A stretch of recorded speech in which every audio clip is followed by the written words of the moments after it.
Yeah, so we have Karis' script, American Roots. I think we're all familiar with the format.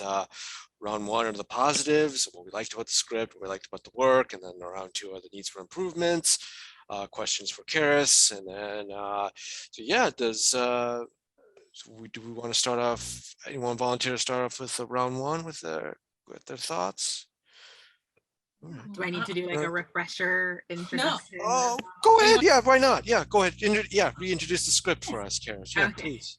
Okay, it's been a minute. I know I said I was gonna do it in March and submit it in March. Well, it's October, so it's a little bit later. But the script is generally the same. I did take it out of like the Southern Gothic category, and put it squarely in like the fantasy drama category. But it is a 1 hour drama. It's loosely based on history, so I guess it's like historical fiction. It's loosely based on it, and it is about a group of people who practice a certain form of spirituality, and they are being hunted and basically eradicated by their local government. And there are these two schools, like historically Black colleges and universities on the edge of this city, this town. And they're the last two places in the state that teach the tradition of hoodoo. So that's what the show is about. It's about this band of misfits like getting together and trying to save their people legally, and also maybe sometimes a little bit illegal. So so that's what the show is about. Yeah. Yep, that's it. And this is not I volleyed between whether or not this was a premise pilot or not, and I wrote two completely different ones. And then realized that it kind of had to be a premise pilot. Because there was a lot to tell you about the world, because it looks exactly like this one.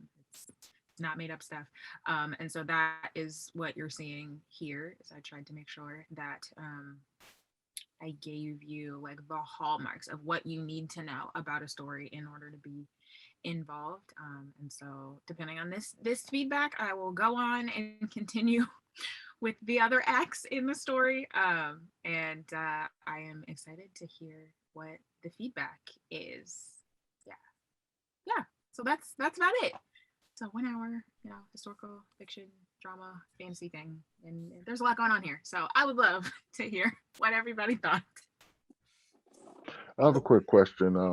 Now you said this is going to be an hour-long show, right? Yes. Okay. So like, because I got 29 pages. So did I get the full? No, I didn't get no. I just sent like half of it. I was like, you know what? Oh, Because there are two different. I wrote two different pilots. One wasn't a okay. premise pilot, and one was a premise pilot. And I Okay, wanted what is a premise? What does that mean? Premise pilot. premise pilots are it's where the first episode gives you a framework and a formula for how the rest of the series will happen. So like Scandal, like The Walking Dead, like Law and Order SVU. It's very formulaic in the way that it lays out the story. It gives you sort of confidence that this is the way every single episode will happen, whether it's like procedural or the supernatural type, where it starts with like the case of the week and the brothers getting together. And so that's a premise pilot. By the end of the first episode, hey, the entire series is going to be like this. Non-premise pilots just spend the entire first episode introducing the world and the problem, and it usually is different. There's not different pacing, but there's a different way that they go about telling every episode. So My Name is Earl is completely different from the pilot than the rest of the series. Friday Night Lights is one that's really popular. It's kind of risky to do non-premise pilots because with people's short attention span, they focus less and less quickly on things and are invested so much less by things now that it's kind of like a nail in the coffin to not do premise pilots, but some stories just need to be told slower. So I was messing with whether or not I should tell a premise pilot because I do have an ensemble cast, or should I spend more time on my main character, who is the reason we meet all of these characters. And each episode was different because it had a different focus on who was telling the story. And so I just sent one version of the story, and depending on the feedback, I'll either integrate the comments and suggestions and then tailor it to tell a quicker, better story, or I will just resubmit the other one and then continue to get more feedback. But no, it's not the whole script. Okay, how many episodes are you planning? Like, do you have it outlined already? I do have it outlined. Originally it was 8, but now it's 10. Okay. What, like, I guess when you think about where it would be, like in terms of where it would be broadcast, where are you looking? Where would you think? I'm thinking Stars, or probably, I don't really trust HBO anymore after what they did to Lovecraft Country, but they do have. But I was honestly thinking, like, because like Lovecraft Country is not really a premise type, and it's kind of like that sort of wheelhouse. Exactly. Yeah, Watchmen So, is like that too. So they're a network that is used to very high concept, and there's a lot of like visuals that happen here because you're dealing with humans. Like, no one has like a secret power, no one floats, no one does any of this stuff. They're just regular people who happen to practice a form of spirituality. So the fantasy element is just the visual effects you see on screen. So I was like, HBO's actually pretty good at that. I wouldn't want it to go to many other places, so that's where I'm planning on shopping it. The plan is to shoot a trailer and then pitch it. So basically like a premium channel opposed to kind of like a local channel like ABC, NBC type of thing. What's it called? What's it, UPN? Is that what it is? The one channel 50. Yes, CW. Yep. Well, it used to be UPN. It did used to be UPN. Yep. All right. Yeah, I forgot. Yeah. So I'll do it as one of those, but because that'd be quite different because those, regular, they go about 24 episodes, sometimes 22 to 24. Like the 12 episodes will be like they'll end right before the Christmas season, and it will start back up.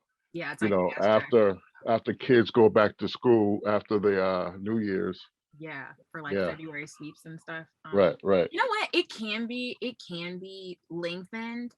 I think everything will come down to like what happens at the end of the first episode, because there are more stories to tell, but the focus for me should probably just be on the pilot. I tend to get distracted by like other episodes that haven't even been written yet.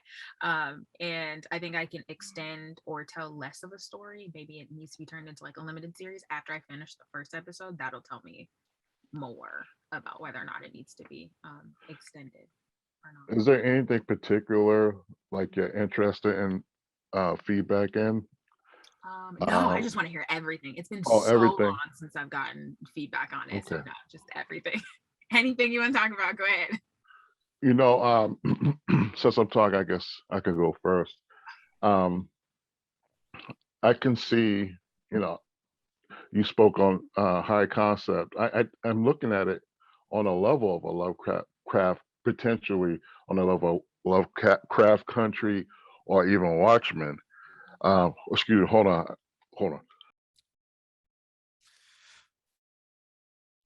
Sorry, I had to sneeze. But anyways, I mean, because I remember you talked about,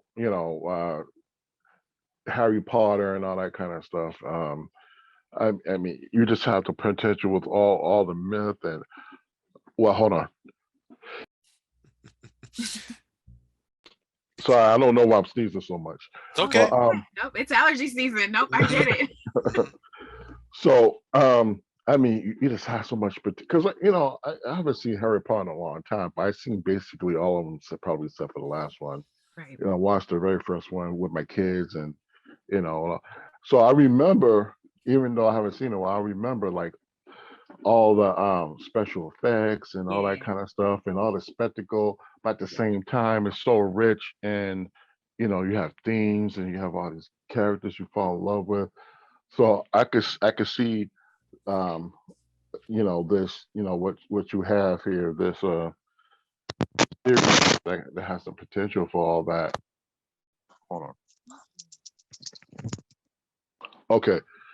Yeah, so because just in the 29 pages in and of itself, it's like you can see, it's steeped in all this culture that you can pretty much, once you learn, you gotta get used to it, learn, because I look like there's some slang in there, and getting really used to the world. So um I kind of, I kind of like this whole. I appreciate the whole, what you're going for.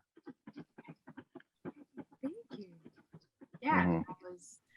it was really hard to make a decision in what direction to go into, because I was like, well, that's the problem with doing something that hasn't really been seen before.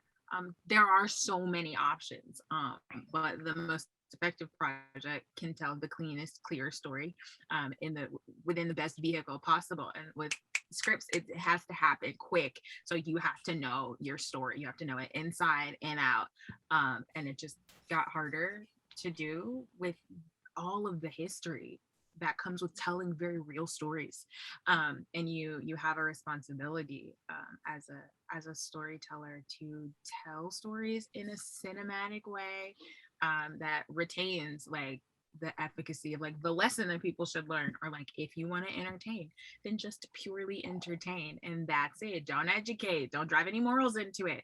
So it kind of has to be black and white without it being noticeable. So there were a lot of decisions that had to happen up front, and then also in the middle, with like, how much do I talk about in the first episode, in how should I throw people into maybe a culture that they don't understand, but are maybe a little bit curious about, that they don't really know actually exists and is some people's reality, like right here in America, it's currently happening, is not a joke, is very real.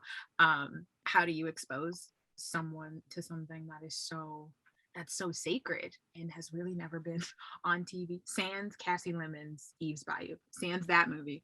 I've never seen it on television before, but I live it every day.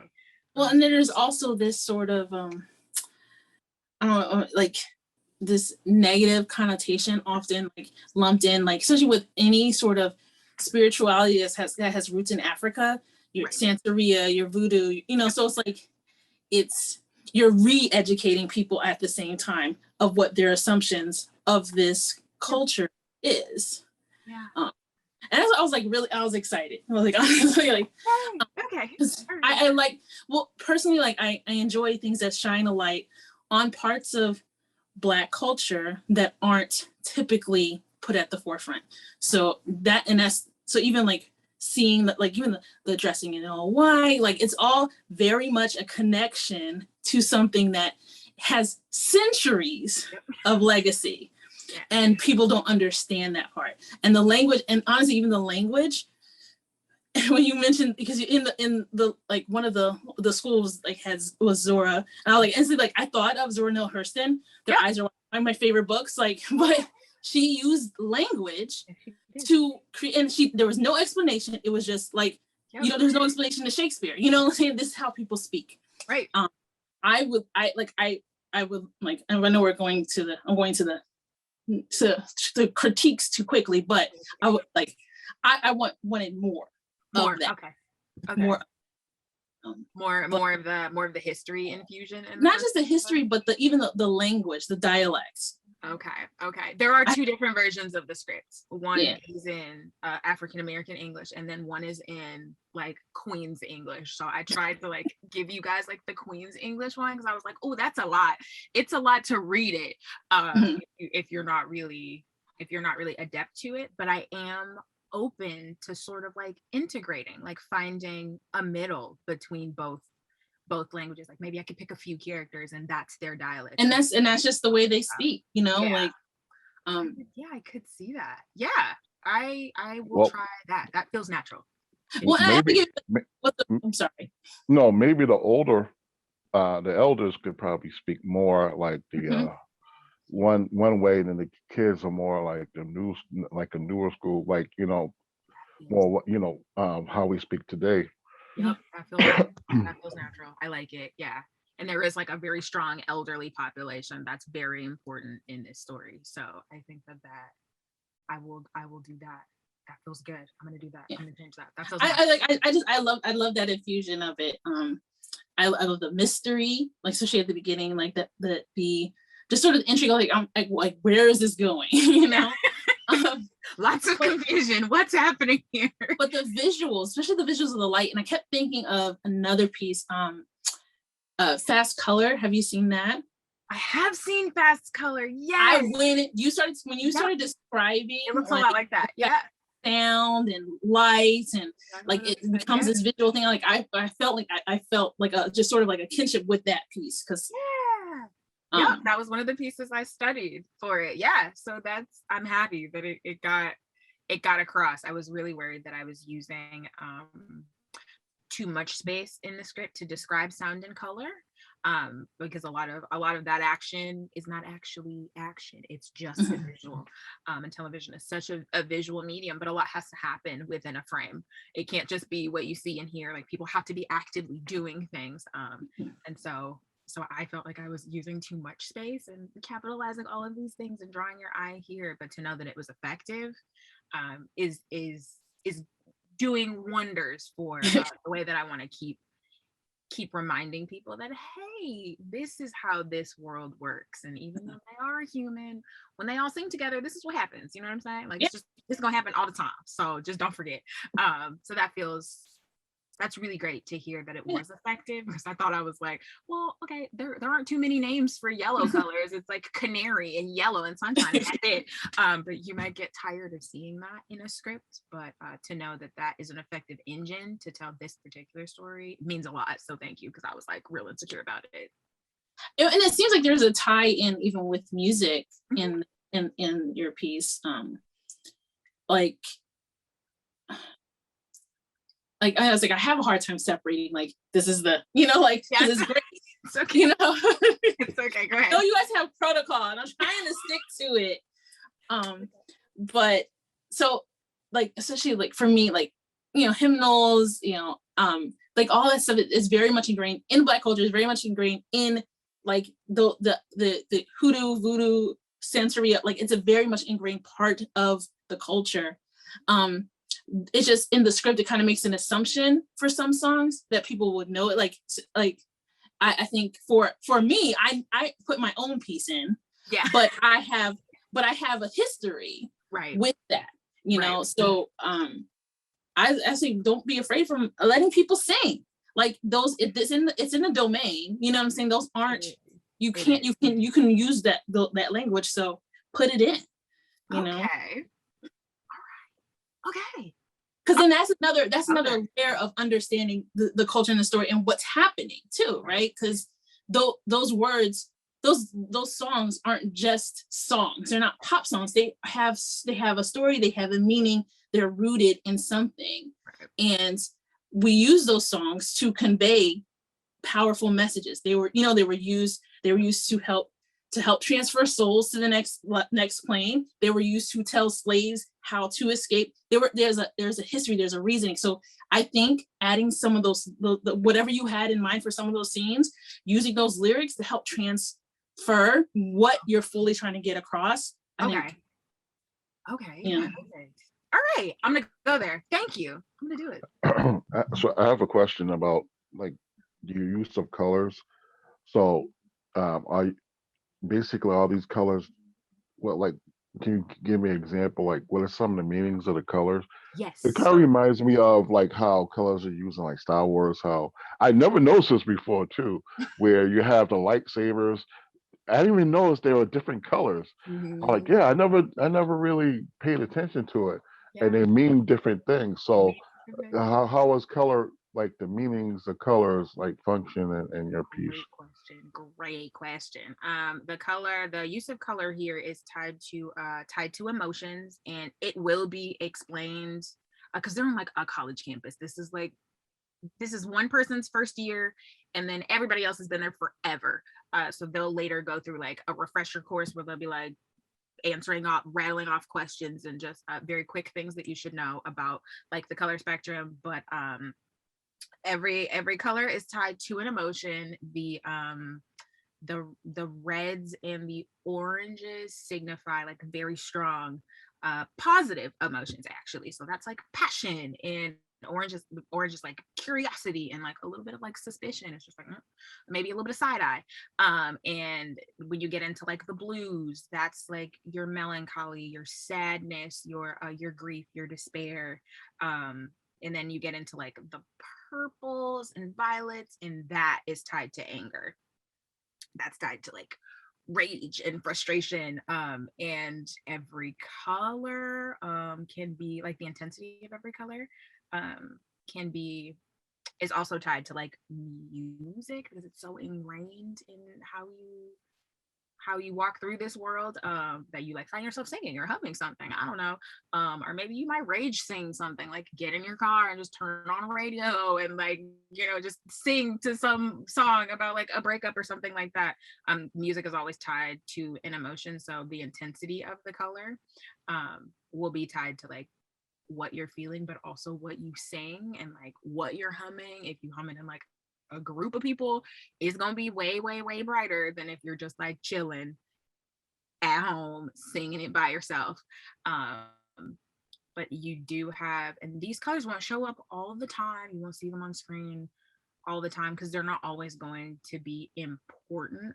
What colors do show up will happen in group settings, and it's important because all of these people are like connected, not by blood but by something else now, like beyond themselves. They're like bonded together, so all of their actions depend on each other. So they will have different reactions and they'll influence each other's reactions, and so the colors you see showing up will become subtext in and of itself, because someone might say something different than the color that's like surrounding them. But once you learn like what the colors are, they become like a way to tell the story that doesn't really include dialogue. Yeah, you probably wouldn't have to explain it, because as long as you're consistently like tied the colors to whatever, like for example, I think you said red means passion and purple means anger. So like every time somebody gets angry, if you keep using purple, I think eventually people will get it. So Okay. I'm not sure how words you have to be in order to convey that through kind of like some kind of exposition or anything. I think people will get it as long as Okay. you're All right. consistent throughout. Okay, perfect. I was a little bit like worried, like how do you introduce a system in a pilot that like will work, that's a little bit different, that includes both light and music? How do you make it effective? I think I'm underestimating my audience base, so I think I need to go back and Well, and I think like once you pick, because it may be niche, like, but once you select that, then they'll get it, I think. Okay. All right. This is good. I need to hear this. This is good. I'm gonna go back and do everything that I originally was going to do, because I cut a lot out to like thinking that I was streamlining it. But I think I cut very important pieces out of the story, and maybe they were the wrong pieces. Like I did cut the lyrics out. And I did cut out that little piece of exposition in like the teaser that explains the colors with like in the voiceover. And I took it out because I was like, well, they don't need to know that yet.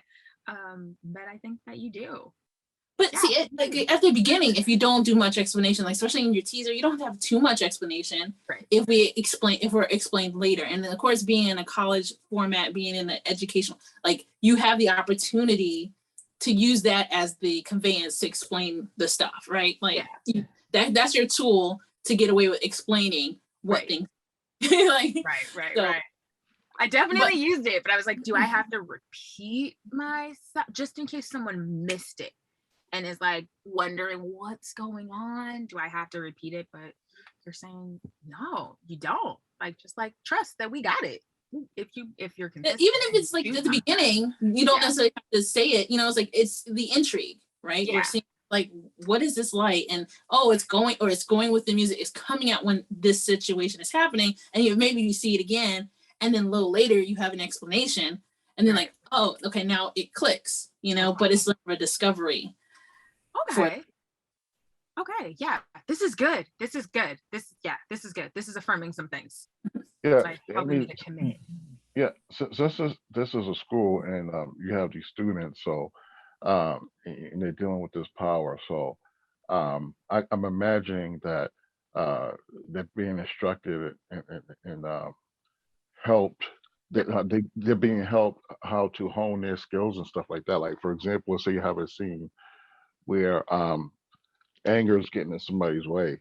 So you always see the reds, and then the instructor is giving them a lesson and teaching them to not let anger. So maybe they want them to express another emotion, and then once they, once we see them kind of like fighting with themselves and getting better, and as they get better, transfer into a different emotion that they need to have, the light changes. So like a scene like that, kind of like, I'm just throwing it out there as an example. Yeah, that's a great idea. I'm actually like thinking of some scenes, and I'm like, you know what? I can easily just change like a line or two and have that happen. Yeah, that's a really good way of not being too expository, but being like active about using my characters. Yeah, that's good, because I didn't want like the lights and the music to become bigger characters than my cast. And so but you can still make it a character. It's definitely gonna be a character. And I was like, I think I was just too nervous about like trusting the balance and like just letting the story tell itself. Yes, the music and the light are a character, but it's tied to a person who's maybe really struggling with something, or maybe really scared, or maybe really confused. And like, if you want to go there, go there. I think I was a little bit timid just because this was the first episode, and I was like, how much is too much for a first episode? But I'm just gonna do it. I'm just gonna go back and then let the story tell itself and change the colors and see what happens. And like, so I appreciate that. Yeah, so basically, I never really got delve into television writing, so that's a whole new thing for me, because I know it's a whole different, get down in terms of how you tell a story. Because in excuse me, in a screenplay for a movie, it's different, because you just gotta, because you only have so many, 2 hours maybe. If it's a long one, maybe 3 hours or whatever. But you just have so much time. Like, if you want 10 episodes, that's an hour episode. So That's a lot. that's a lot. So you have time to develop. So so I'm doing my best I can to give you the feedback. So if I was more on the television, I could feel more comfortable with what to say. So because I'm still learning myself, like how much to reveal in the first episode, but because in the movie, I know right away, okay, 10 pages, you know what I'm saying? Right. So yeah, so right now I'm learning myself. So but I will say this though. Well, before I say anything, I guess I can ask a question. Like, who would you consider like your main character? Markel is And definitely my favorite. That's how you pronounce it, Markel? Yeah, Markel. Okay, Markel. All right. All right. I'm gonna ask this question because I ask this question a lot. Okay. But what does Markel want? What does she want? She wants her people to be able to practice their own like culture, like out in public, and not be vilified or like shot dead. She just wants peace, to a certain extent. She's like, I want peace, and I'll do anything to get it. Kind of person. Because when I was reading, she's working for the school newspaper, right? Yep. Okay.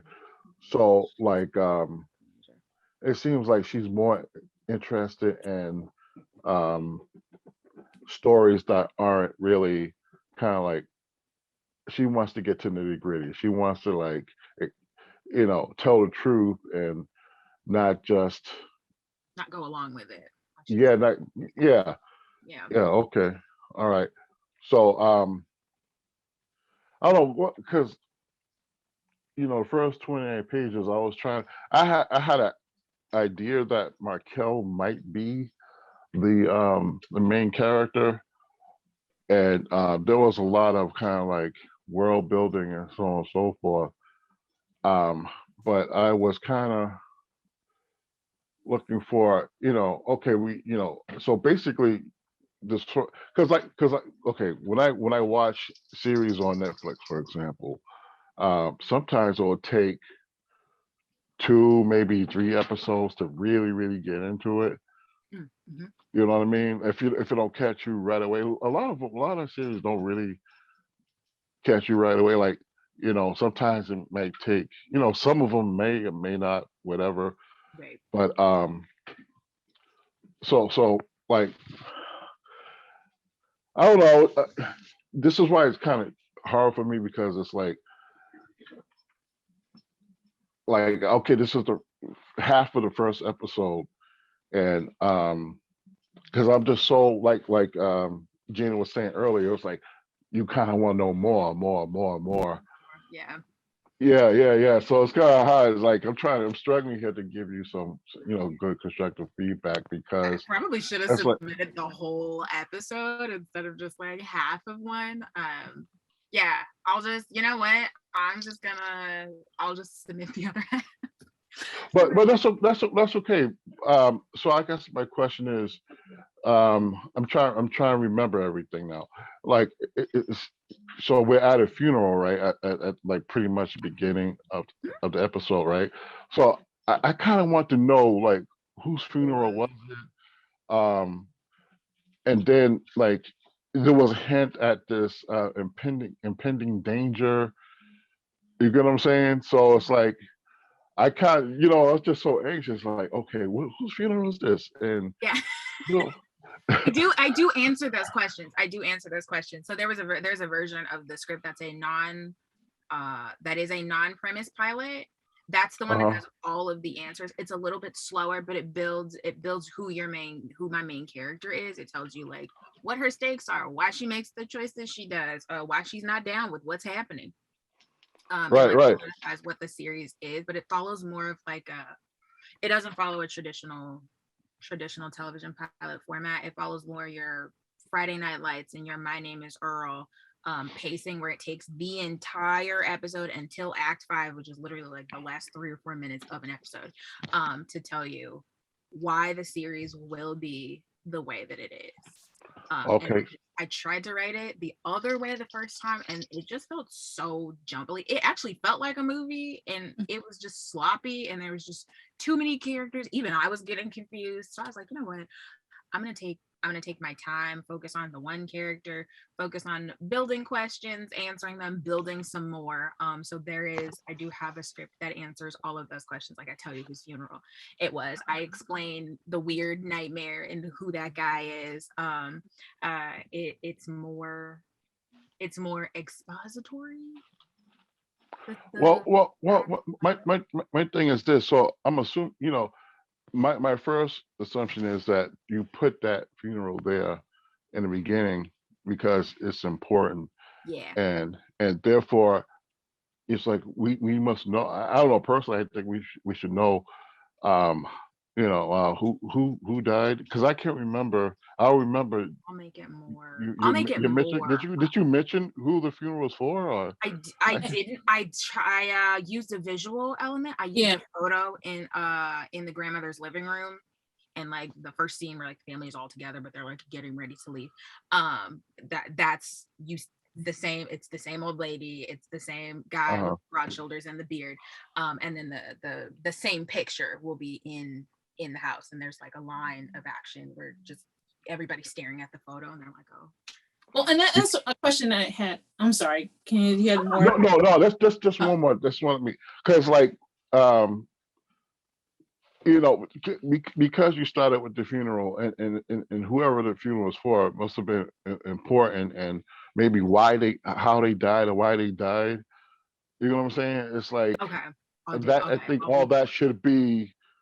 You know what I'm saying? I don't know what the answers to that is. I think we should, begin to learn that.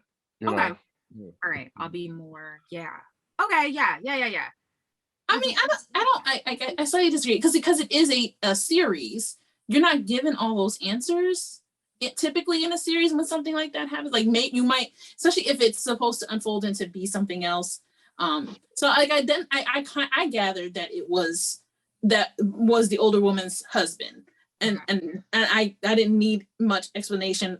Like I just assumed he was old, like I didn't really like. So like if it comes out to be more, then that would be interesting as well. Like I like trying to find out what happened to him could be a mystery that we learn throughout the series, and it happens a lot in TV shows, like where someone dies at the beginning and we don't know why they died or how they died until the end. Right.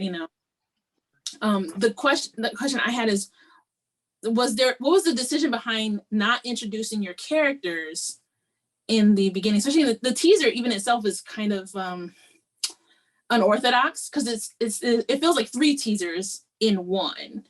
We're not really introduced. Yeah. So like, because all of them could have been their own teaser in their own right.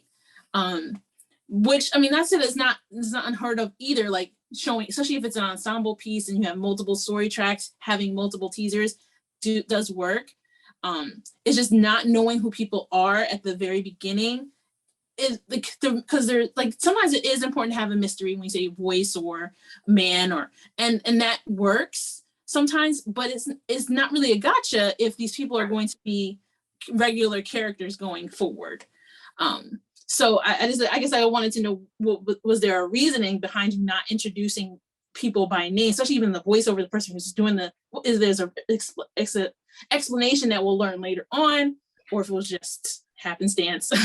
Yes, there is a reason. Thank you for asking.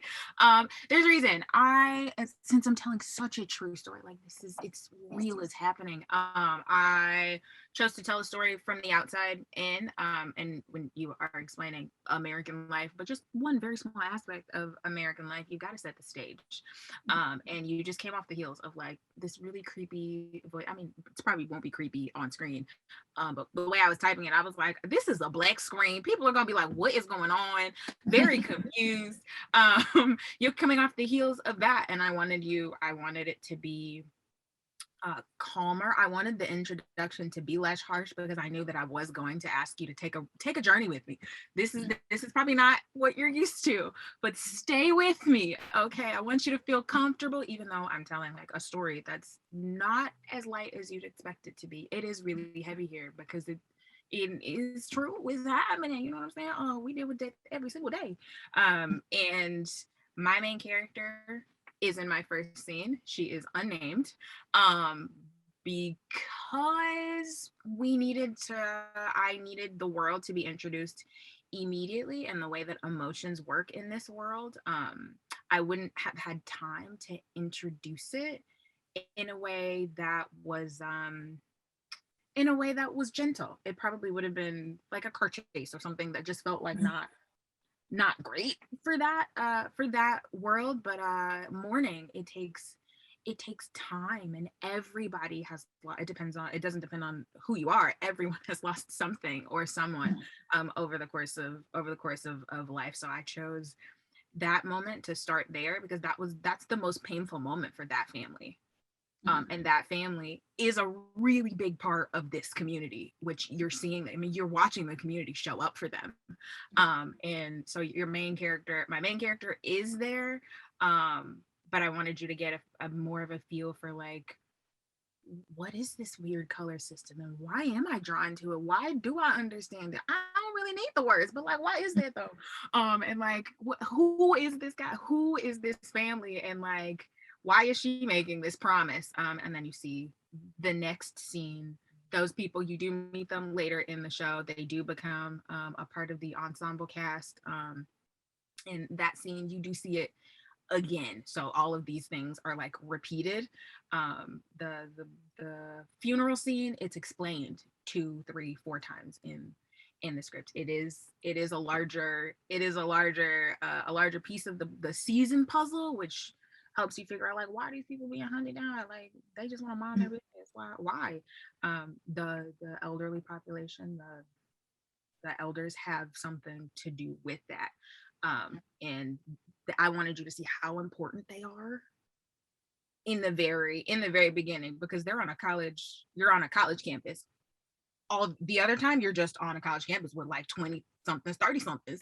And you rarely see the elders unless they're going to them, or unless it's, you know, the Sunday dinner thing, but that will happen in snippets unless it's really important.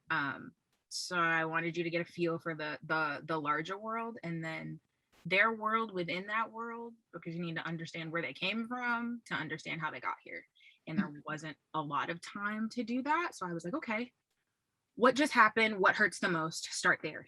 And it just so happened to be a community mourning someone that was like wrongfully taken from them. You don't figure that out. So like spoiler alert. But I started there because it needed less of the words, because I had just used an expository device with like the voiceover and just the voiceover forever. And I was like, we need to stop talking, because people, they will get bored. They're gonna be like, I haven't seen anybody. I don't know what this show is about. I'm 2 minutes in, I'm bored. And so I chose something very visual that didn't need a lot of words, that my actors or whoever else could take with it and tell the story the way it really needed to be told, which is less action and all emotion, because that's how the power works. So I chose. It just seems like Raquel has a specific story that I know in what I read, it wasn't revealed, right? Right. No. And is it going to be revealed by the end of this episode? It'll be revealed by the end of the first episode. Yeah, there's like a little more of like family drama that is responsible for why she wants to tell the story she wants to tell, and then it'll change at the end. The story she wants to tell and the story she will have to tell is very different.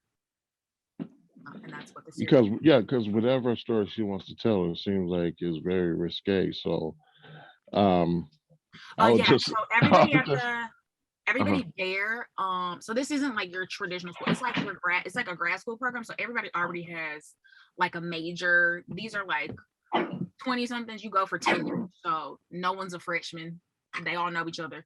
They've all got degrees, and she's an investigative journalist. She's like the only one in that friend group who's an investigative journalist. So that's what she does, but she isn't like really great at going after stories unless she's, you know, empowered or really interested, because she does have Tourette's. So people are usually less inclined to sit down and interview or like answer questions with people who have syndromes like that are like uncontrollable and unsightly. So her real talent, her only power, is to like tell stories on the page. What is the story she's dying to tell that they're kind of not letting her tell? What is it? The story that she wants to tell? Yeah. She wants to tell the story. She wants to tell the story about this incrementally high, like very suspicious land tax in the Black community, like surrounding their neighborhood. She got like intel on it. It hasn't been, no one's written on it because no one has noticed it. They just keep reelecting this guy. And certain things are like disappearing out of their community, making it really hard for people to live. And she wants to write about that. But the governor has a very special interest in this school, he's like invested in a very intimate way in this school. So it's kind of like a conflict of interest. They like literally can't let her publish the story or anything about it. That talks about him in a way that's not flattering at all, but she just cares about the truth. She just wants to tell it. She doesn't want to tell any other story. And that's why it's kind of risky. She's kind of like a dog with a bone about it because it affects her family, like personally.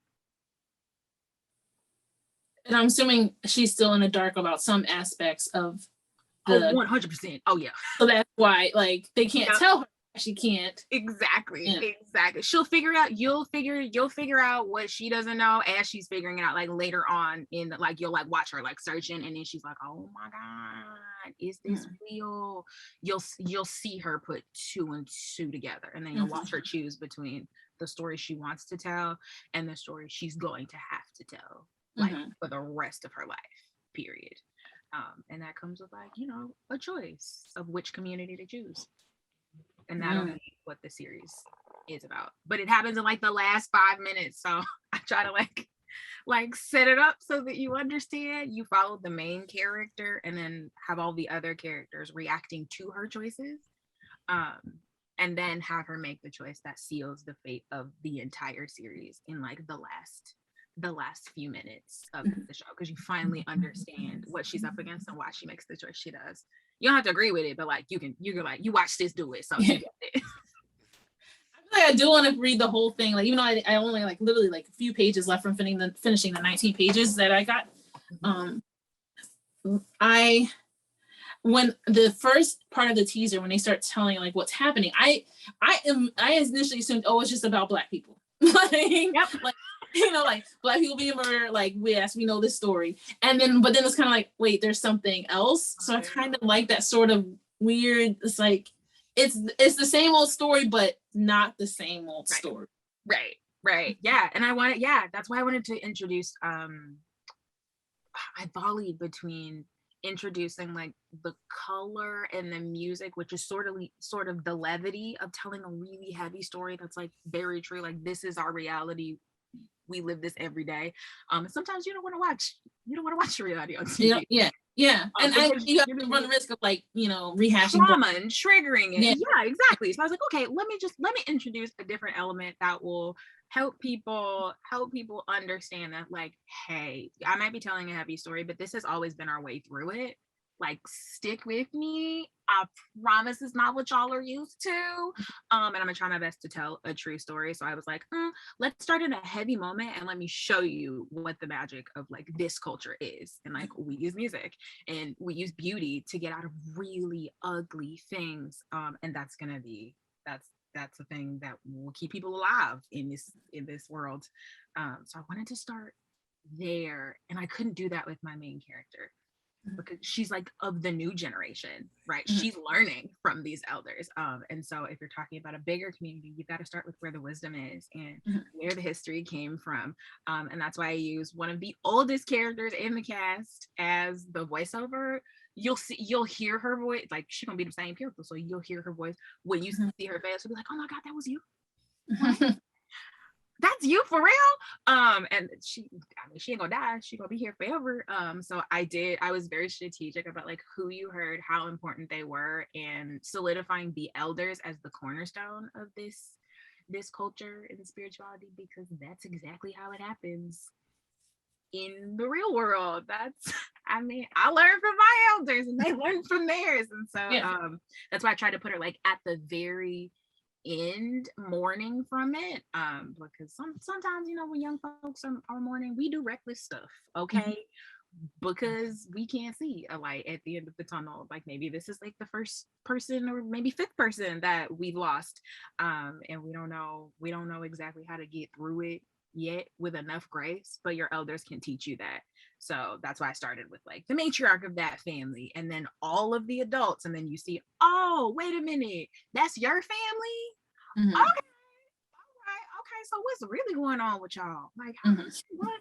Just you have a lot of questions about why did the whole community show up, and like, what is this school? This is weird because all of y'all are like real adults. Like y'all like mortgage having adults. What are y'all doing here?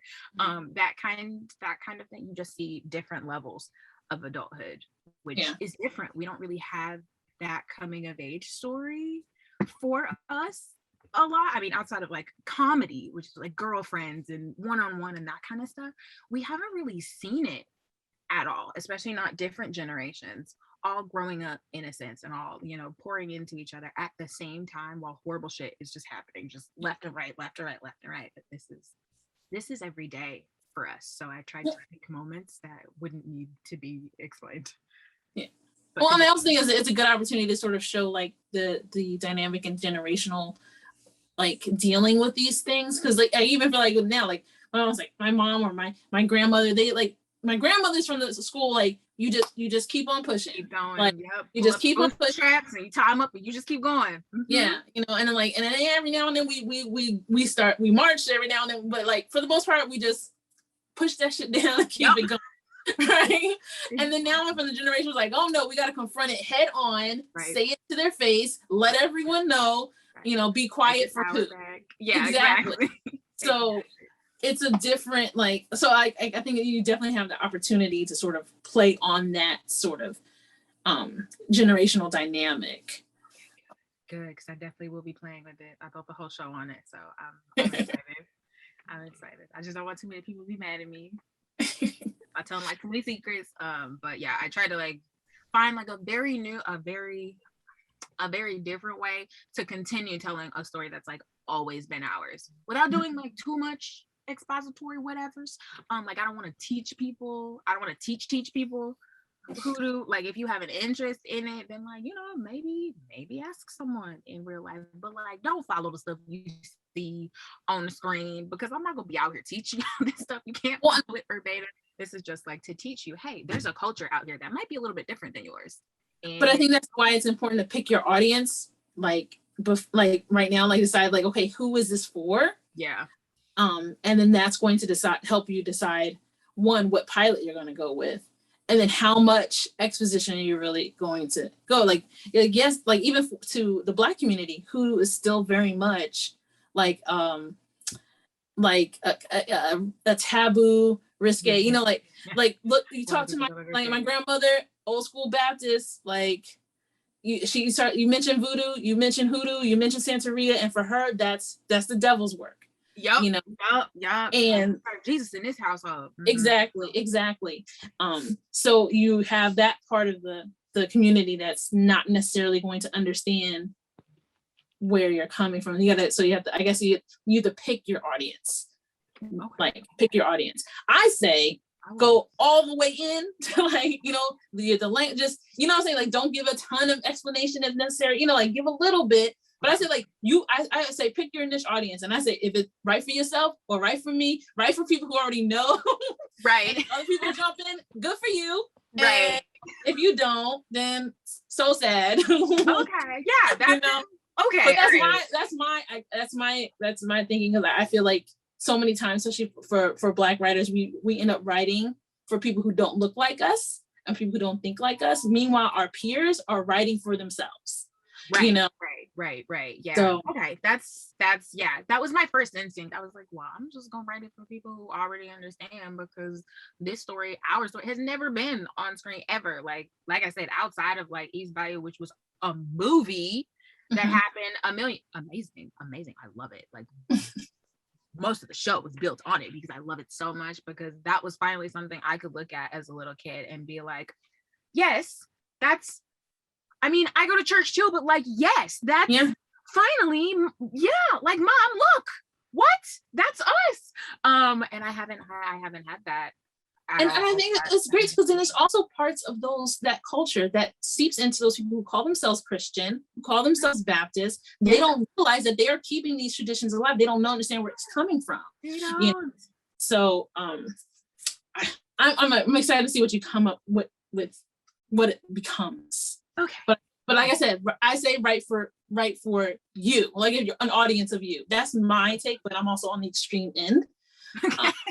So, you know, I'm like, I don't care if nobody picks it up, I'm gonna shoot it. You know? I think that's where I was right before I wrote the pilot. I had to commit to a way of bringing it to life. Like I had to commit to taking a chance on it, even if no one else was going to do it. I was like, okay, I not only need to write this, but I definitely will probably am going to commit to shooting a trailer, because sometimes people need to see what they don't know. And you can't wait for someone to pour millions of dollars into it or for it to get picked up by a network and last one season. Like, no. Sometimes you have to tell people the story before you tell them the story. And so I actually am gonna do that. I'm gonna shoot it, which is crazy. I have a couple of questions, right? Yes. Now, I'm trying to remember everything. I read this, a while ago. So, my question is like the school. Matter of fact, this whole culture is supposed to be pretty much a underground sort of thing.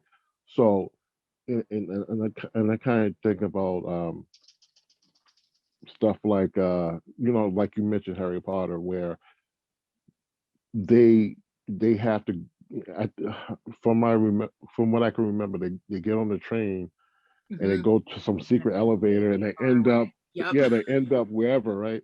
Yeah. And even Wakanda, it's like you have to know where you're going, and you can't just so is that kind of what you're working with here? Like no, it's no, because the Underground Railroad for us, the Underground Railroad for like in African American history, it was hide in plain sight kind of thing. Okay. That's exactly what this school is.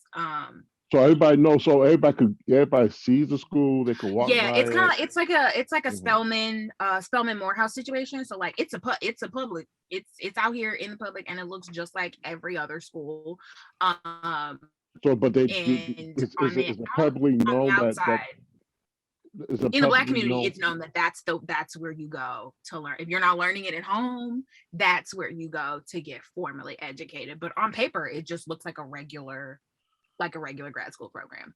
And I guess the antagonists of the show, do they know off bat? It's like, they know, okay, they practice this. Yep. There's an ancient form of spirituality called hoodoo. Yes. Do they know that? They have been so there are like a lot of antagonists, but the ones that you meet first, they actually helped build the school. So yeah, they know. They just have a different they have a different focus now, because some things have changed outside of the school. So like outside of their jurisdiction, where they have power right there on campus. They're in a city, so like you have to follow the rules of the city that you're in, and Black people don't own the city, so since they're still living in, so the antagonists built the school. Yes, they did. Yeah, they did. I find that hilarious. Well, not like hilarious. It's kind of like, well, no, because so ironic you have to laugh. Because historically Black colleges were built by white people. So like people think, but people think, oh, they're yes, these are Black institutions, but they weren't built by Black people.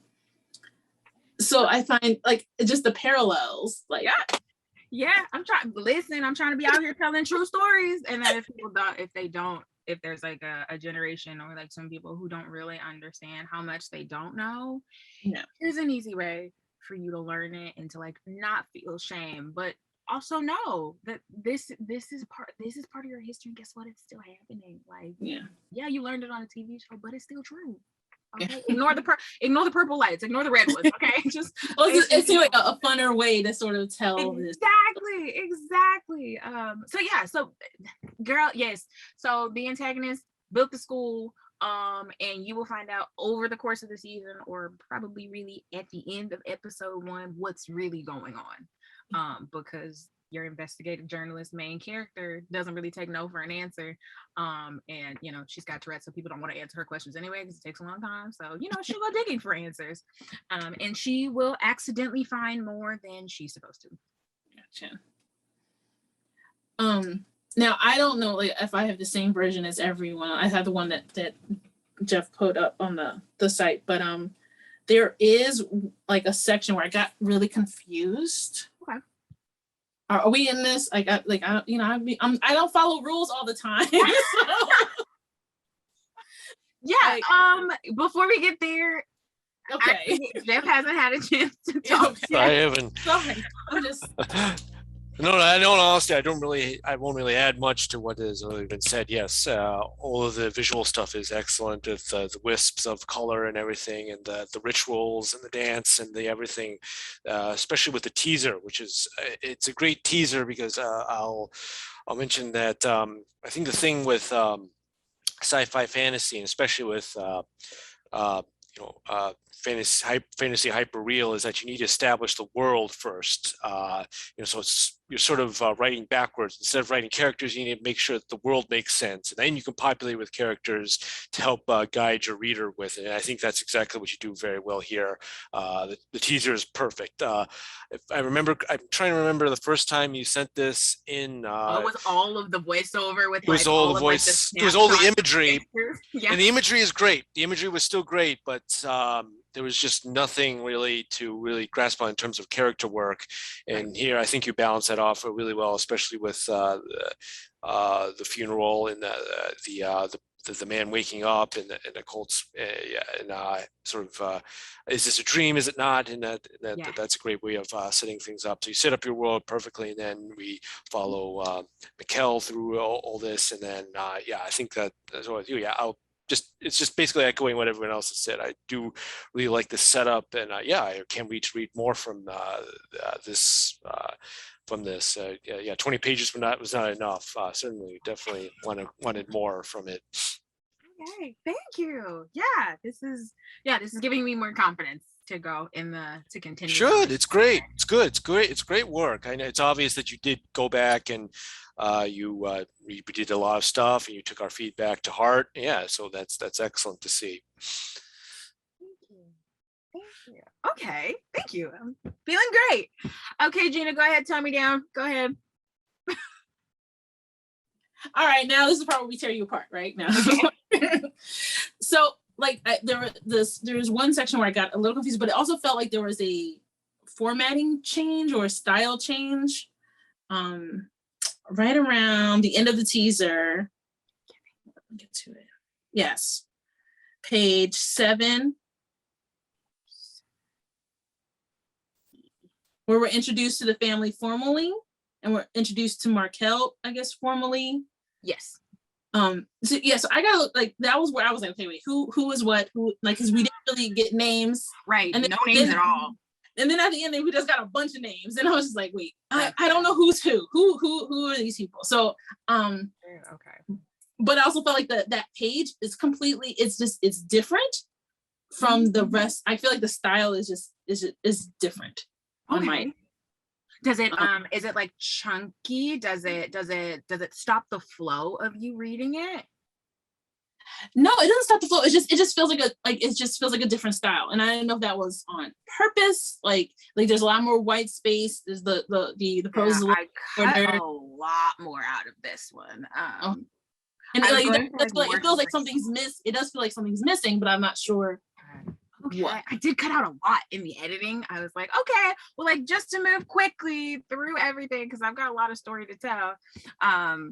Let me cut a lot of this stuff out. But I'm so happy that I keep versions of like everything. Yeah. Because I did cut out quite a bit of stuff out of this piece. And it makes sense when you're dealing with especially a pilot. You don't want to go too far over, especially if you're doing high concept and you're going to have a lot of visuals and sound and all that. You don't want it to run too long. I get that part. But you also don't want to like miss the meat. So like I didn't know, like, so this was a section where something was cut. Yes. Yep. Oh. Yeah. It just felt like I was like, is this the same? Like I say, like for me, it's like it's all I it's not just a story or what happens, but I look at a writer's style. Mm-hmm. And it's sort of like that's their voice coming through, and that section did not feel like the other voice that you kind of set up beforehand. And then the next page was like a different, so I was like, I didn't know what was happening, but I didn't know if it was planned that way. No, I was just so dumb. I was missing it. Like no, it's, thank you for pointing that out. No, it was not planned at all. There's even like I'm seeing it now. There's even like a line of dialogue here that I just forgot to put there. Like her first line is, "It's quieter here. On campus is an absolute madhouse." Like Markel says that, and I just did not. I didn't like format any of the dialogue in this chunk because there was so much. I talked about the altar more. I showed you like what working a Passover looks like, and there was more of the family around that photo, so you really understood. Oh, that's the family. There was more of that in there. So because I've seen other people write in a way, and it's just to throw this out, I've seen this people do this in a way where like sometimes depending on what characters are in the scene will change the way that it's written. You know, and then like, and sometimes that works, that like, you know, like depending on, especially if like, and you even have that potential with what you're doing, but now I know that that's something else in. Yeah, no, this is definitely like an editing choice. In television, you have to like hit certain pages, have to have certain things on them. You have to hit like page marks, and I was just like, well, what can I cut out? And this was just like the first place that I started, and I took out a lot. Well, if you're describing your characters in this one, I would put it back. Okay, I'll put it back. Only like, and it doesn't have to be super, it just has to be able to remind me, like I would like to see like that these are the people that I've met earlier. Okay. It took me a minute, it took me a page to realize, okay, so this is the family that was earlier, but it took me a minute to get there. Okay. Yeah, I don't want to take people out of it. So I actually will. Everything that I cut out, I'm actually just gonna put right back in here. Yeah, because that's exactly yeah. Thank you for that, because I wouldn't have even. Yeah, because then when I said it's her again, I was like, okay, I assume that's Markel. But like I said, like typically when you introduce a character, and also you would put them in caps, you put their name in caps, so we would know that that's a character. This whole thing was completely different. Okay, I'm gonna just put it back. Thank you so much. I mean, like, have you done a read through with actors yet? I have not. There's two versions of this script. One followed like the premise pilot, just like regular, like, hey, do this by this page, this by this page, this by this page, have them figure it out by this page. That one is done. And then this one is following more of a non-premise pilot. This is the one that still needs to be like formatted. I wrote it in like outline form.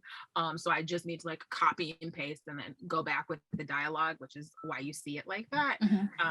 The non-premise pilot, which is the one that I submitted, I think that's the one I'm gonna go with. That tells more about like who your main character's family is, who are these people in this community, why do we want to follow them, why are they being hunted, what actually is going on. That answers more. It gives more time for you to ask questions and to also have them answered in the same episode. That's nice. That's this episode that you're reading right now. So I think, having not seen the other one, like, but given like what you want to do, and like I feel like this is the way to go, right? Because I feel like the premise pilot works perfect for like network television, right? For like you know what you're gonna see on prime time, but like for like you're talking about cable and something like you were creating a whole world, and you're talking about longevity in terms of like seasons. I don't think I think the premise pilot doesn't lend itself to that.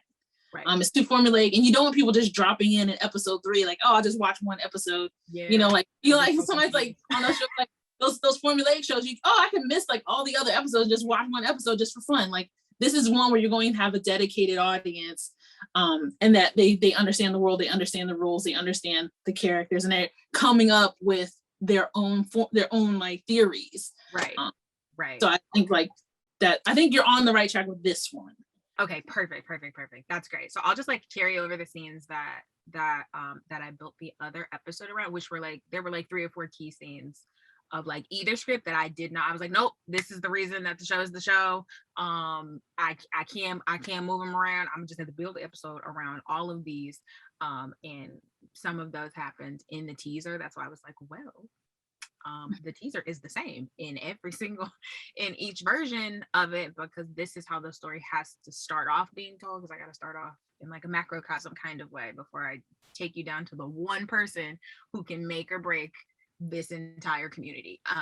And so I like this version so that you can choose whether or not you like the main character. I don't like stories where I'm told, hey, this is my main character, you gotta like them. Yeah.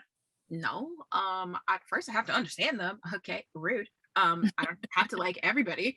I want people to choose whether or not they like the side character who probably should be the main character, because I picked a main character who doesn't look like a main character on screen. Like, she doesn't have any of the qualities of a main character at all, which is exactly why I chose her. But she's got a best friend who is like like a main character, like very like, look at me, I'm it, yes, I'm everything.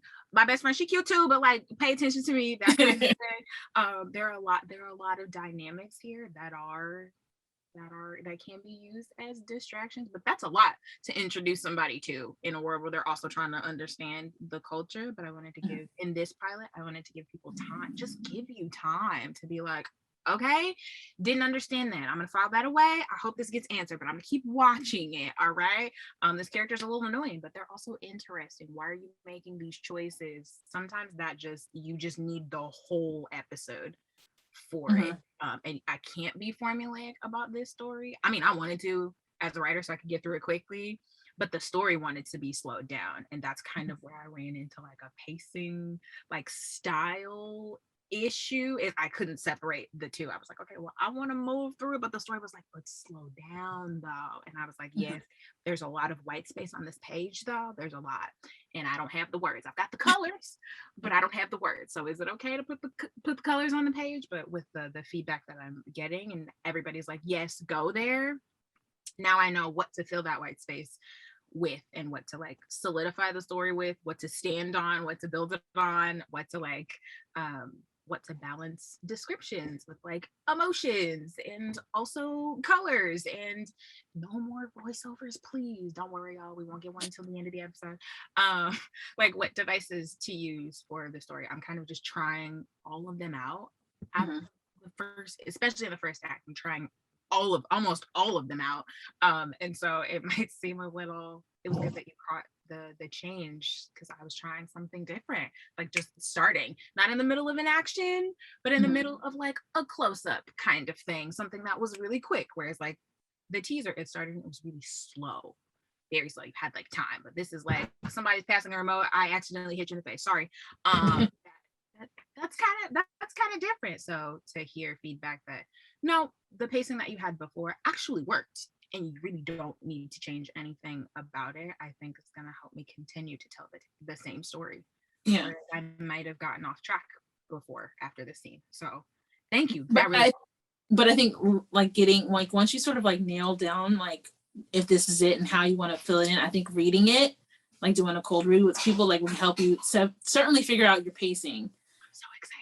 I would love to do that. Oh my gosh, I would love to. I mean, I would die of embarrassment, but I would love to hear it on paper, just come alive off paper, because it's been in my head for like 2 years now. So yeah, sounds surreal, but I would love to just like let anybody who wants to be any one of these very crazy characters, just read it off.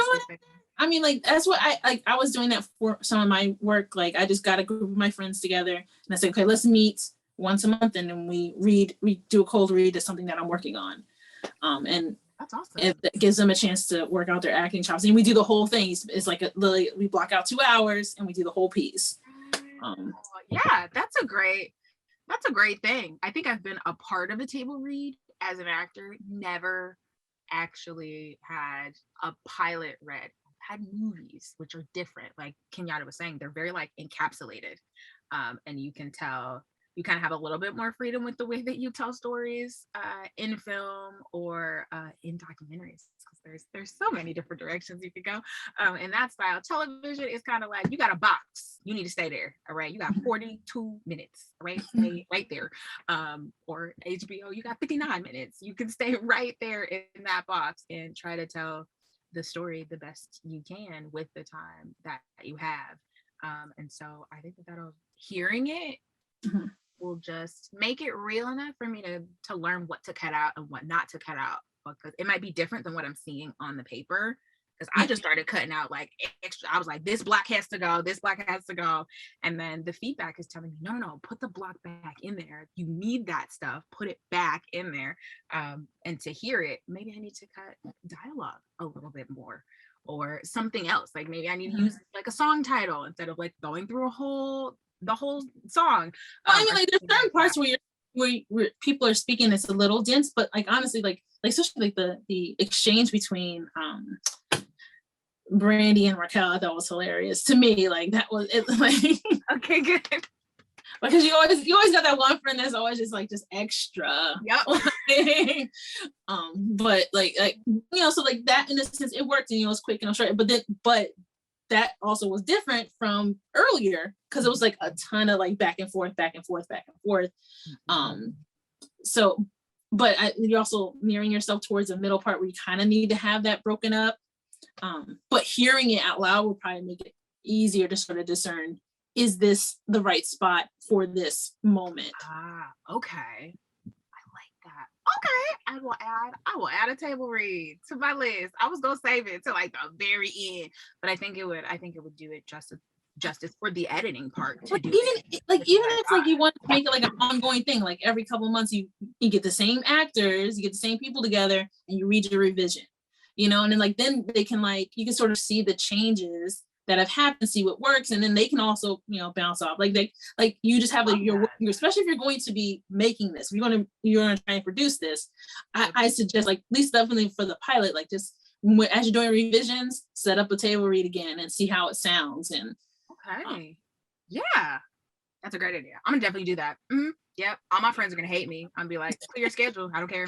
You're doing it. What I'm worried about is that it seems like you're doing a lot of editing, because I think that could be. I think you're better off just writing the whole thing in terms of the whole episode, because I don't know if you wrote the whole complete episode or not. Mm-hmm. It's right. Yeah, it's written. But I did do a lot of okay, editing. Because I'm hearing, I'm hearing that you're doing a whole lot of editing, but I wasn't sure. I was like, sometimes you can, shoot yourself in the foot if you edit before. It's something. Don't even worry about, just whatever comes to mind, throw it in there, then edit later. It's like complete it first, and then you know what I'm saying. So that's why I wasn't sure if you finished or not. Because if you hadn't, I'm just worried about you just editing too much. You're filtering yourself too much. It is better just to get it out there. Yeah, that's what happened when I was writing the premise pilot one. That's probably why I wasn't really satisfied with it. And it just didn't feel organic and authentic because I was trying to edit it down to fit the television formula. And then when I stopped doing that, I looked at it and realized that it wasn't even a pilot episode. That was actually an episode 2.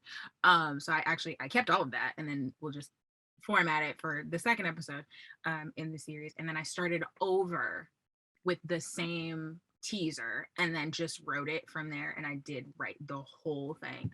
I just didn't submit the whole thing, which I don't know why I didn't.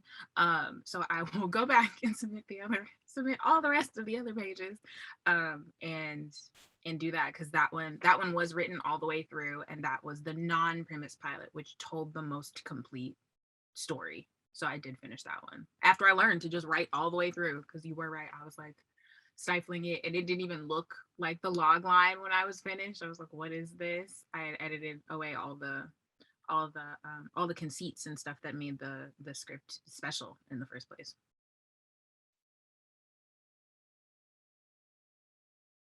So I'll definitely do that. That's a great idea. Yeah. Thank you.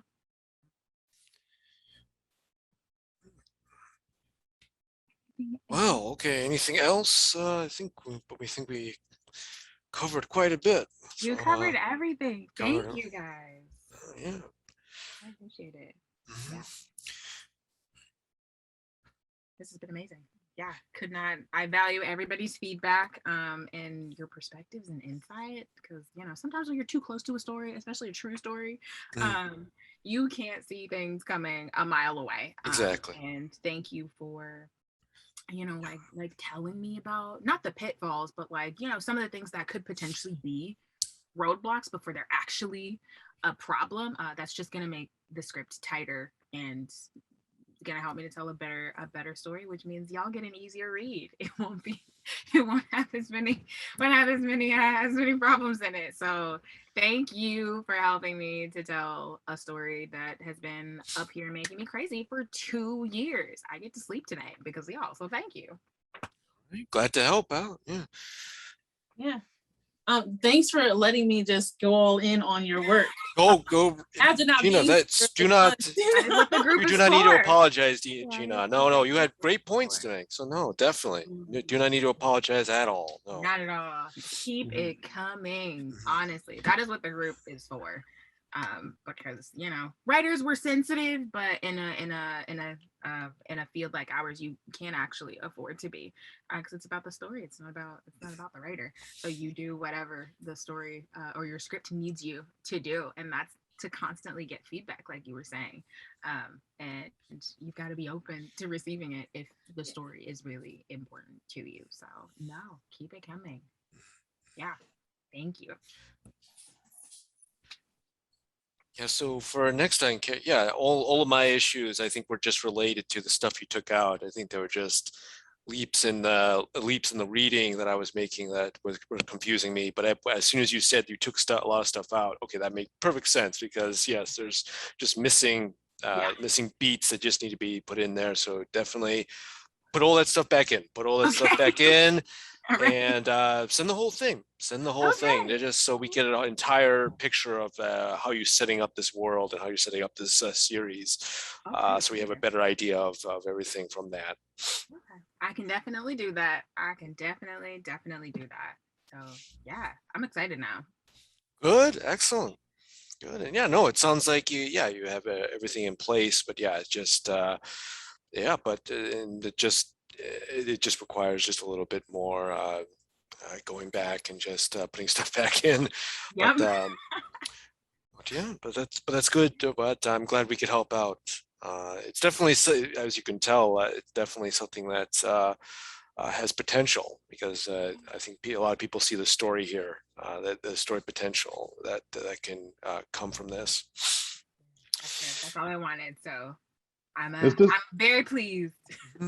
Is this what you were writing for school, like this? Yep, it was. And I wrote the premise pilot first. And then I got feedback notes from both my class and my teacher, and she was like, this isn't it. This is not it. This does not reflect your log line. I don't know what went wrong, but I'm gonna give you the chance to start over.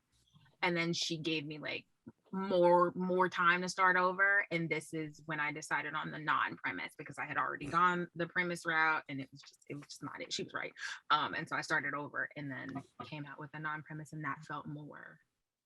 I just my other question is some of the feedback you got from class and some of the feedback you're getting today is kind of like, is it some similar feedback between what you're getting at school and that, or? I think it was the feedback that I got from class was similar to the feedback that I got the first time I submitted the script to Boston Screenwriters Group. You were just like, it just can we have it happen like a little bit more? You don't have to spend that much time describing things that aren't exactly action, like location, like time of day, like that kind of stuff. I wanted to write it more in like novel form. I was having an issue with choosing which elements of a scene to focus on, and in what order that felt balanced. I was kind of like following a formula that wasn't really productive for television. It fit more of a film space, which that was more of my background. So it just took learning how to focus on things that were very intentional and very important. Don't pick things that are not important. That was practice. I was wasting a lot of time in that first script, and that's what the feedback from this group was the first time. And so I tried to fix that in the second, and then the non-premise one, that's the one I'm actually going with. That's the pilot that I'm going with. That one, it felt more like I had time to find my style, which allowed me to tell a better story because I could finally tell it. But there were some similarities. This round of feedback is more constructive because I feel like I submitted something that is a foundation, something that people can offer more and more feedback on because they're getting a sense of the story that I actually want to tell instead of just not being able to be immersed in the story at all because of the format. So that was the first two rounds of feedback, but that was the only similarity. This round completely different. Thank you guys. This is like the best feedback round I've ever had ever. And you draw some really great distinctions and points and suggestions that I will most definitely be implementing in this pilot. So thank you. Excellent.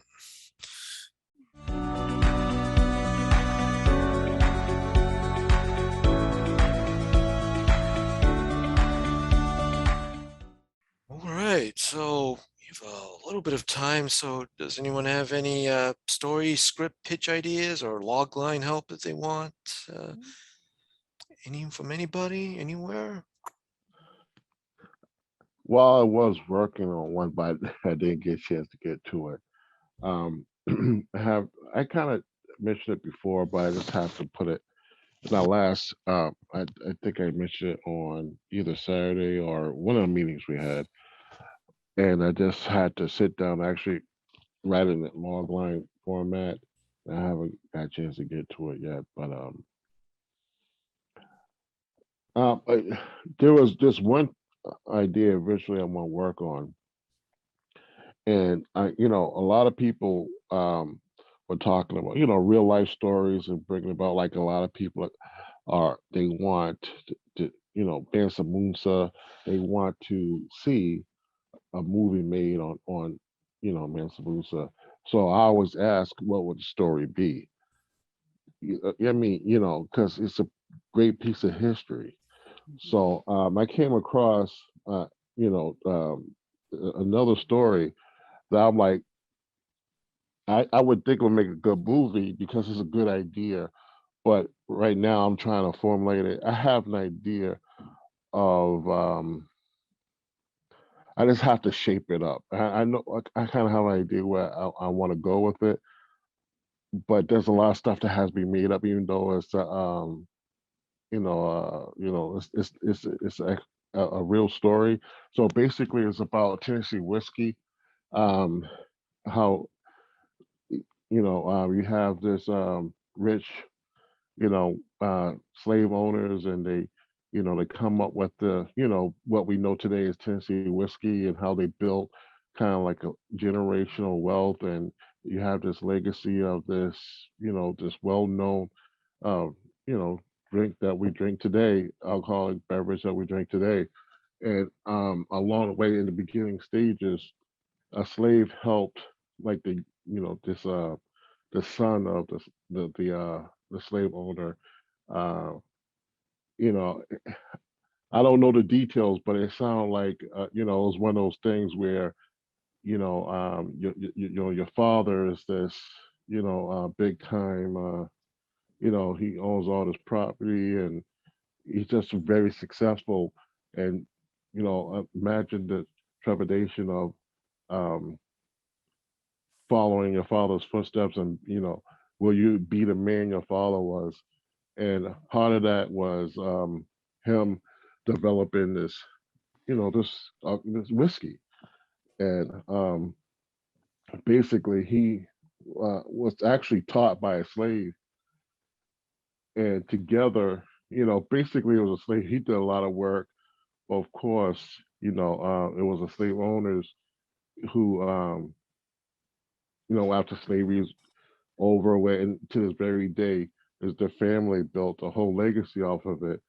And they did kick back some money to, the actual slave who um, pretty much made the whiskey.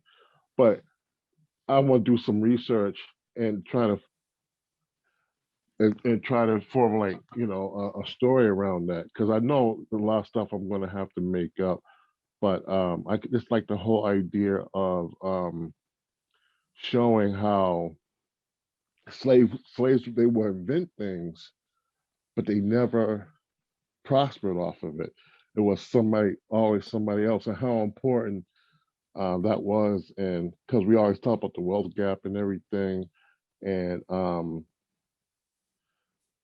and you know, so that's kind of like, something I'm kind of working on in the background. So I mean, everybody's aware of Tennessee whiskey, right? Yes. Yeah. Yeah, And I don't know if we want to say the name. I don't know what you guys are using the recording for, but I know like there's a specific story regarding one major, like literally the brand for Tennessee whiskey. But I want you to look up, if you're doing your research, look up a man named Nearest Green. Yeah, that's who. Yes, exactly. Who's going to be about? Mhm. Yeah. And there's actually a foundation made in his name, and they actually make a whiskey. His family makes a whiskey themselves as a result of what happened in his story. So, and from what I understand, that there's some sort of like, there's a ton of information from this organization. So like that could help you fill in the gaps if you're looking for research. Okay, cool. But they make their own whiskey now. Okay. That's a beautiful story to tell too. You can add that as like a nice little into the story. It's like, yeah, the story would usually end where the legacy of the creator is like erased and their descendants live destitute and under the poverty line, but this family managed to reclaim what their ancestor created in a way that is an honorarium to him. And so that's a beautiful way to like bookend a story where you want to start it, and continue telling the whole complete story, because it is real and you will have room in there to embellish and put your artistic flair in there. But that's like a ready-made happy fairy tale like ending at the beginning. Yeah, And it's funny because you mentioned that. I don't know if you guys heard of like Famous Amos, Mm-hmm. and it kind of reminds me of his story too. The same thing, like eventually others took over. It's like I got to the point where he didn't own Famous Amos cookies no more, and he couldn't even, go off, venture off on his own, and he couldn't use his own name or anything like that. So it was like a lot of that was going on where Black folks were inventing things and not, they're not seeing. They were never able to build like generational wealth off of their own legacy. If somebody else ends up, you know what I mean? Right.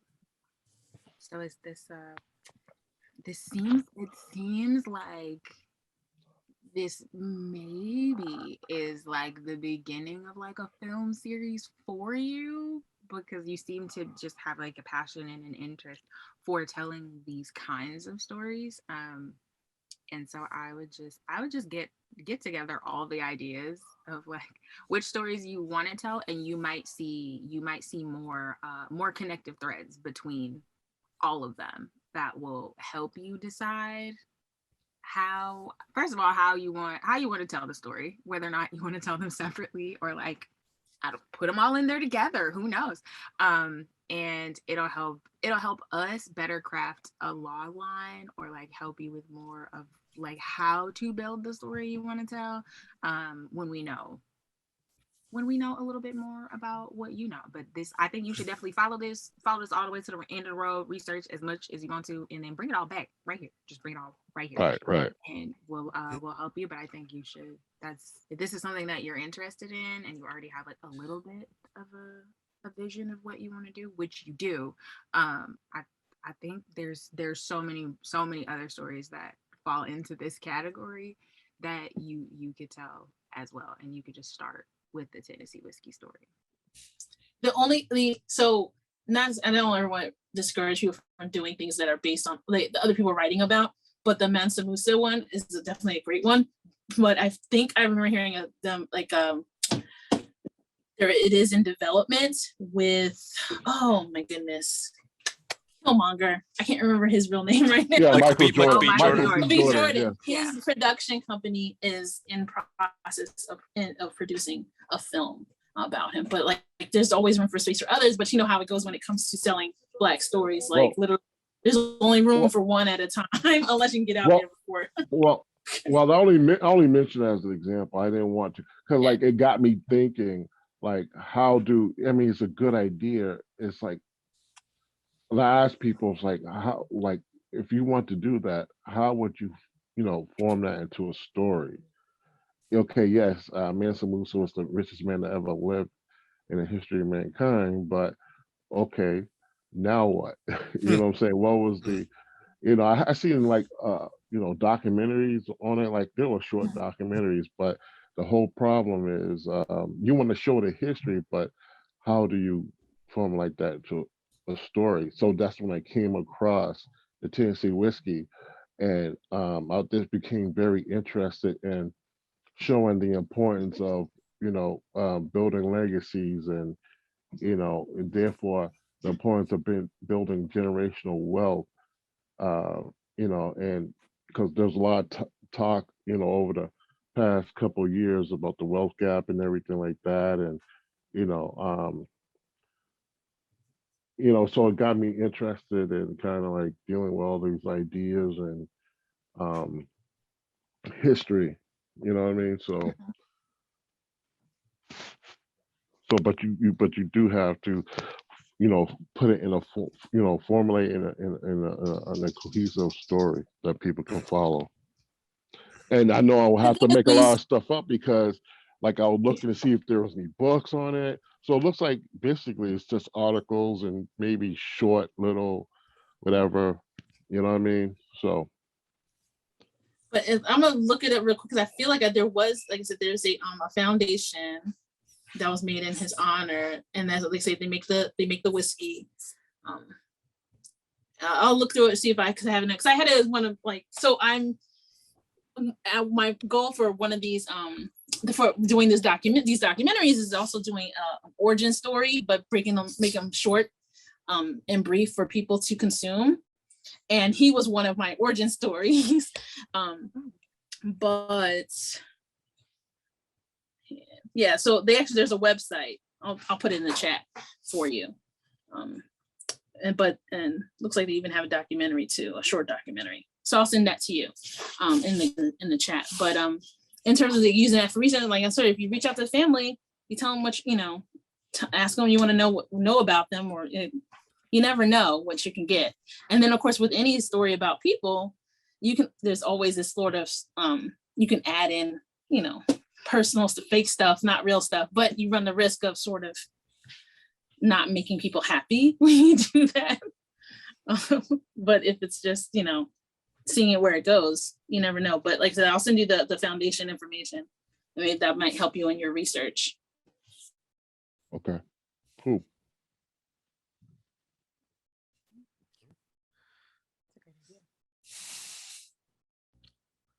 All right, but yeah, that sounds great. Yeah, I hope you can get a start on that, Kenyatta. But so yeah, unless there's anything else, you're probably busy working with your documentary. I don't do have something you'd want to present to the group, or maybe something older that you'd like to present to the group in future meetups. Or you're muted. You're muted, Gina.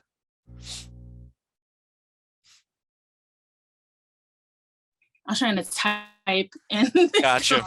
Okay. That was actually .org. Let me correct that, but it's nearestgreen.org. But yeah, so I always have stuff waiting still, like that I haven't presented to other groups or presented partially. So yeah, I might present something. It's just being able to guarantee that I can come and be here. Like that's the hard part. But and of course, I'm always coming up with different stuff. Right now, like honestly, what I'm seeing my work lean towards is 2 tracks, the documentary piece, and I'm looking towards more like children's media. Okay. So I'm thinking about like stuff that I want my son to see and watch, and So more sci-fi fantasy stuff for young people, but also some things for preschoolers. Like I'm super excited with some of the stuff that's coming out now, but it's not enough with censoring Black children and children of color. I want to create work where our children can have fantasy, right? Like when you think about cartoons that are geared towards Black children that are features, they tend to take place in the real world, right? There's no real fantasy. Princess and the Frog, real world New Orleans, like with a little bit of magic. Systemic racism is real, redlining is real, she's not allowed to forget it for a second. So how can you let children imagine and fantasize and think of things if all of their fantasies, what they get to watch on TV, take place in the real world? Meanwhile, their counterparts get to imagine fantasy worlds and be fairies and be, so I want, I see myself leaning towards creating stuff on those lines for him, specifically for him. And if everyone else likes it, that's good too. Excellent. Wow. That's amazing. Keep us posted. Mm-hmm. Yes, please. By all means, yeah. But yeah, so it looks, Karis, do you think you'll be ready for next meetup or maybe a few meetups? Yes, I definitely should be ready for next meetup. 100%. Excellent. Sounds great. That the weather will just let up. The Wi-Fi connection can stay strong enough. Okay, gotcha. Okay. It most definitely will be. Yes, so I will be ready to run the next Tuesday meetup, which I'm super Sounds great. to do. Awesome. Okay, well, that's it. I think super successful. Thank you for spending your Tuesday with us. Well, thank you for submitting the script. Yeah, again, yeah. Like you said, it's never easy putting your getting the stuff on the page and then putting it out there for others to read and critique. But you're awesome. You explained all the thing that you're going for very well. I'm sure it'll be much more better for next time. Yes, that is the goal. So yeah. Thank you, everybody, and we'll see you 2 weeks. There's a Saturday meetup in between. There's a Saturday if you can make it. Yep. We've got a podcast. We've got a YouTube. We're everywhere. We are everywhere in the media. Yep. Everywhere in the media. Yep. Keep up with us. Okay. So yeah. So we'll see each other soon. Sounds great. All right. All right, folks. Have a great night. Take care, everyone. Bye. All right. Bye.